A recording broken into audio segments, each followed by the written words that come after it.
पर जी यदि भजन नहीं हो रहा है तो क्या करें जो भगवान की प्राप्ति हो जाए?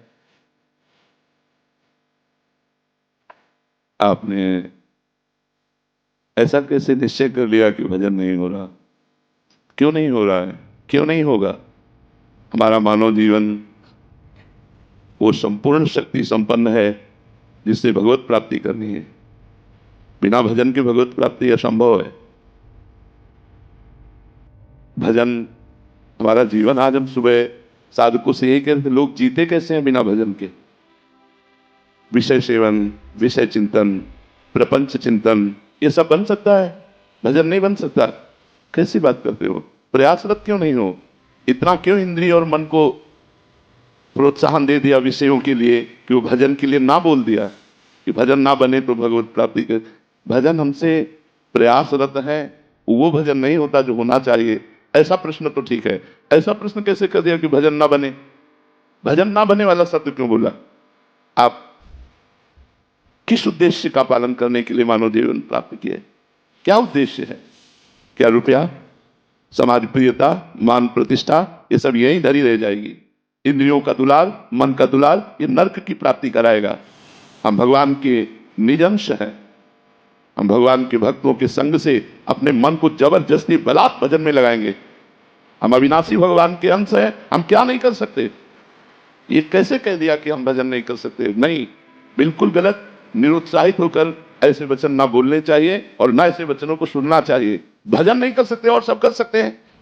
हमारी वाणी है, बोल सकते हैं, तो राम क्यों नहीं बोले? राधा क्यों ना बोले? कृष्ण क्यों ना बोले? मृदु क्यों ना बोले? इतकर क्यों ना बोले? हाथ है तो हम परोपकार क्यों ना करें? पैर है तो हम प्रदक्षिणा क्यों ना करें? हृदय है तो हम भगवान को समर्पित क्यों ना करें?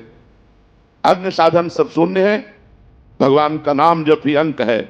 जैसे अंक रखने से शून्य 10 गुना महत्व रखता है, अंक हटा देने पर शून्य का कोई महत्व नहीं। ऐसे ही भगवत चिंतन शून्य, हर सत्क्रिया यहां से ब्रह्मलोक तक ले जाएगी, लेकिन ब्रह्मलोक भी नाशवान है। आ ब्रह्म स्तंभ पर्यंतम सर्वम मायामयम जगत सत्यम सत्यम पुनः सत्यम हरे नाम केवलम।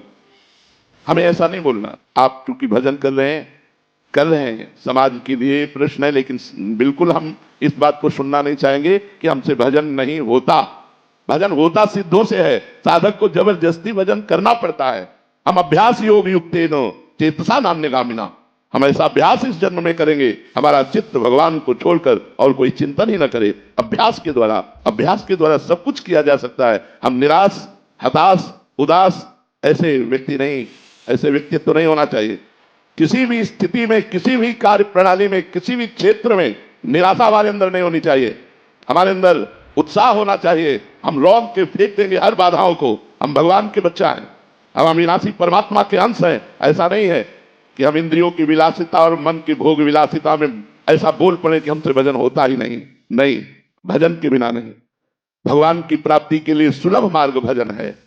भगवान का जितना चिंतन किया जाएगा उतना ही हम माया से हटकर भगवान के समीप होते जाएंगे। अनन्य चेता सततम यो माम स्मृति नित्य सा तस्याहम सुलभा पार्थ।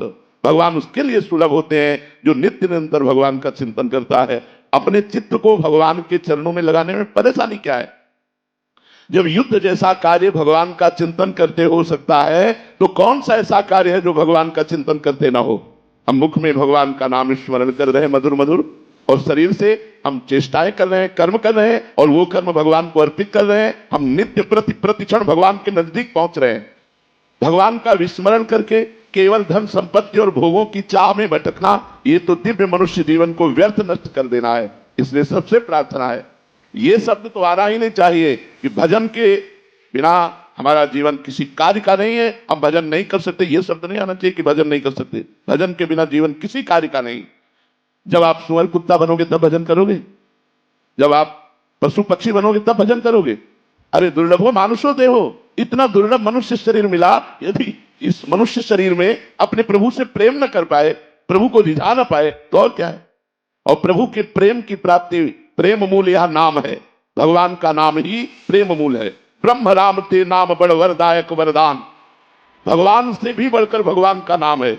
यदि हम राम राम कृष्ण कृष्ण हरि हरि राधा राधा प्रतिपल रट रहे हैं, तो भगवान हमारे हृदय में प्रकाशित होंगे। भगवान हमारे नेत्रों में जरूर वो सामर्थ्य देंगे कि इस माया का पर्दा हटाकर हम कण कण में क्षण क्षण में भगवान का अवलोकन करें। भगवान विराजमान है। इसलिए ये निरुत्साहित करने वाली बात तो किसी की जवाब में नहीं आनी चाहिए। हम प्रयास करेंगे, हो सकता है हमारा प्रयास असफल प्रयास रहे, लेकिन हम फिर प्रयास करेंगे तो 1 2 3 बार 4 बार हम किसी बार तो सफल प्रयास करने वाले बन ही जाएंगे। हमें निराशा बिल्कुल पसंद नहीं।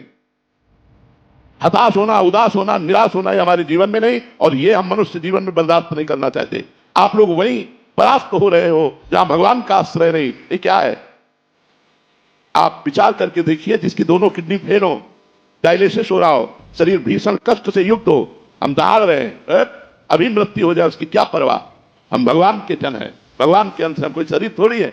शरीर अगर कष्ट में है तो वो अपनी तरफ बना रहे, हम अपनी तरफ में। हमारा जन्म केवल इस बात को लेकर बैठ जाए कि हमारी किडनी खराब, हमारा कष्ट है, अब हम कुछ कर नहीं सकते। नहीं, हम हर वो कार्य कर सकते हैं जो स्वस्थ आदमी कर सकता है।